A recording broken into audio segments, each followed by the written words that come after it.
Hello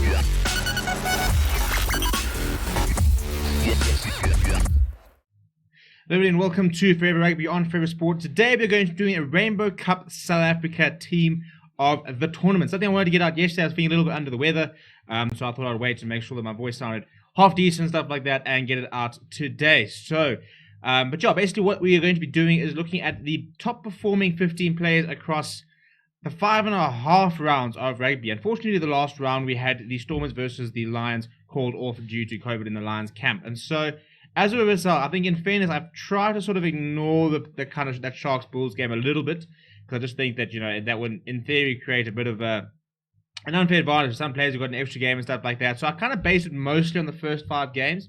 Obviously didn't ignore the last game completely, but to be fair, when you sort of look at the competition and we are starters, I looked at previous team of the weeks, and there are certain players which kind of featured pretty regularly in the team of the week. So that's kind of where I started. So if you've been following the channel and stuff like that, a lot of these players you'll be seeing that we've been mentioning quite a bit over the past few weeks. And a couple of these players are also players who I think that we've all been agreeing could have been in the box squad, maybe should have been in the box squad. So we'll get to that in a moment. Before we actually look at the team itself and some of the players who might be unlucky to miss out and stuff like that, please do smash a like on the video, subscribe to the channel as well. We are pushing to try and get to 2,000 subscribers before the Lions tour kicks off on the 3rd of July. So we've got about 2.5 weeks to go.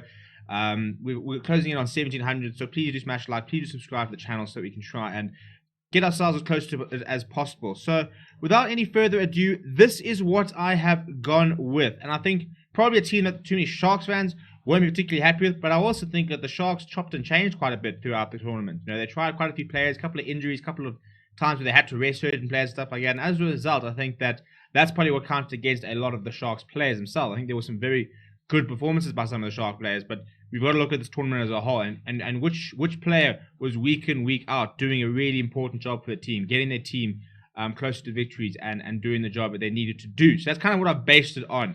So we're looking at the front row. Steven Kitshoff gets in.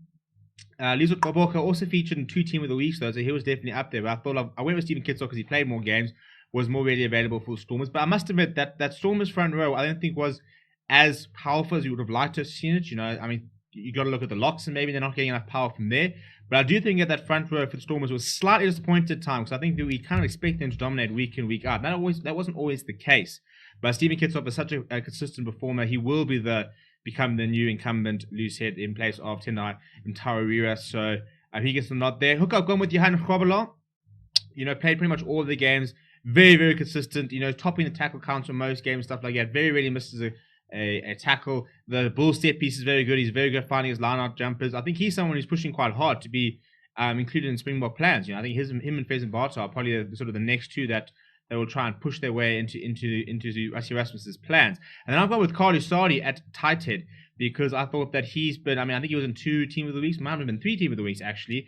Week in, week out, you know, he keeps impressing me. I think he started slowly in the first game, but after that, he was going up against some of the best scrummagers in the country and always holding it on. In fact, many times doing one better and actually, you know, giving his side scrum dominance. And I think that when the Lions, especially when they beat the Bulls, it was a very, very big performance from that front row. So I've gone with Carly Sardi as well.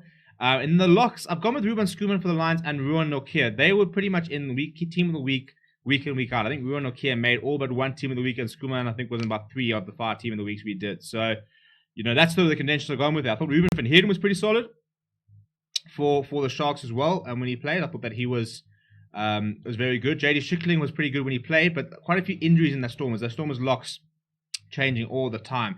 Ruan Nokia, there's not much to say about him. I mean, he week in, week out, he gives you everything. He's now shifted to the flank over the weekend. I reckon we might be seeing him on the flank again this weekend. We should have a team announcement probably tomorrow from the Bulls.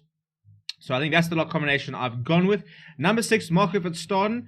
I think he made the most tackles in the Rainbow Cup, lots of turnovers. You know, he's a fantastic player, and I think it's him and Khaleesi are going to provide a lot of competition in the number 6 jumper for the Springboks. Obviously, Khaleesi is the one that currently holds the jersey, but Marco Verstappen's been doing a very good job of saying, you know, if you don't quite play up to standard stuff like that, I'm here and I'm ready to take that jersey off of you. And then I've gone with P-Steph Totoy. He averaged a whopping 17 tackles a game when he played. I mean, to average that, to do that once is quite a standard, but he was absolutely immense. You know, for someone who's been out for such a long time, he just walked out there and looked like he was back in his element. He was huge on the defense. Probably would like to carry the ball up a little bit more. but very solid, and he kind of sort of showed why he was considered one of the World Players of the Year. He's a massive, massive part of that Stormers defense, and he's a huge part of the Springboks. I've gone with Dwayne Firmino at number 8. Again, a position which was changing quite a lot across the unit. I thought Evan Roos had some very good performances at the Stormers. Frankie Horn did pretty well for the Lions. Well, he got injured. Sticky Noche was looking good, but he got injured.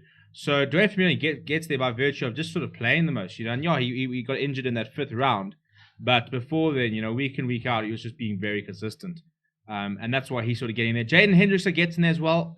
I'm very surprised he's not part of the Springbok thing. I've seen quite a lot of criticism for him against the Sharks, but I think he's a bit of a victim, and much like Curran Bosch, he's kind of a bit of a victim of the games that they play. Because when Jaden Hendrickson first came to the side last year, he took that number 9 starting position very quickly, and it was largely to do with the fact that he was reading the game very well. He was quite quick with his delivery, he was quite quick at the racks and stuff like that. That's all changed quite a bit in the last few months, So I think he's a little bit slower with his delivery and seems to be kicking the ball a lot more. But I wonder how much that is to do with the game plan. So I think the same thing sort of counts against Curran Bosch, because I think we get quite frustrated, especially Sharks fans probably get very frustrated at watching a side which has all the talent in the world kick away possession a lot and not hold the ball in hand. And unfortunately, I just don't think that game plan has really worked. And when they didn't do their game plan, when they played Monie Liebach, it looked like a side full of running, and you kind of started to see the best of the Sharks and a lot of the bigger attributes. So I think for that reason, that's why I've got Morné Steyn. It was actually, for me, it was between him and Jordan Hendrickson. And I think it's a bit harsh on Bosch, because I think he had like 5 try assists, something like that.